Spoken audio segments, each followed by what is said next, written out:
இந்த வீடியோவில் 3 விதமான ஸ்வீட் கார்ன் எப்படி பண்ணுறது பார்க்கலாம். ஆல்ரெடி ஸ்வீட் கார்னாக வாங்கி அது உரிக்கிறது எவ்வளோ ஈஸியாக பண்ணலாம் ஒரு டிப்பு ஒன்று போட்டிருக்கேன், நான் ஷார்ட்ஸில் செக் பண்ணிக்கோங்க.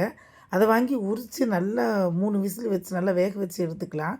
ஃபஸ்ட்டு ஒரு பவுலில் கொஞ்சமாக பட்டர் போட்டு ஸ்வீட் கார்னும் போட்டு பெப்பர், சாட் மசாலா, உப்பு, லெமன், அப்புறம் கொத்தமல்லி தூவிக்கிங்க. அவ்வளோ அது முடிஞ்சிச்சு. பெப்பர் கொஞ்சம் தூக்கலாக போட்டுக்கணும், பிகாஸ் இது வந்து pepper sweet corn. First one ready ஆயிடுச்சு. செகண்ட் ஒன்றுக்கு அதே மாதிரி பவுலில் கொஞ்சமாக பட்டர் போட்டுக்கலாம். தேவையான அளவு உங்களுக்கு எவ்வளோ வேணுமோ ஸ்வீட் கார்ன் எடுத்துக்கோங்க. கொஞ்சமாக மிளகா பொடி, சாட் மசாலா, பெப்பர் பொடி, அப்புறம் லெமன், கொத்தமல்லி இதெல்லாம் தூவிக்கலாம். கொஞ்சம் உப்பு வேணுன்னா நீங்கள் சேர்த்துக்கலாம். நான் உப்பு ஆல்ரெடி போட்டு தான் வேக வச்சுருக்கேன், அதனால் உப்பு ஜாஸ்தி சேர்க்கலை.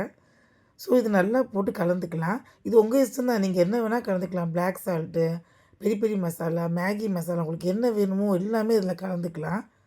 அதெல்லாம் உங்கள் இஷ்டம் தான். சூப்பராக ரெடி ஆச்சு. மேக்ஸிமம் இது வந்து சூடாக பரிமாறுங்க, சூப்பராக இருக்கும். இது லாஸ்ட்டாக வந்து ஒயிட் சாஸ் பேபி கார்ன் சூப்பராக இருக்கும். அது எல்லாருக்குமே அநேகமாக பிடிக்கும். ஒயிட் சாஸ் எப்படி பண்ணுறது ஆல்ரெடி நான் வீடியோ போட்டிருக்கேன், செக் பண்ணிக்கோங்க.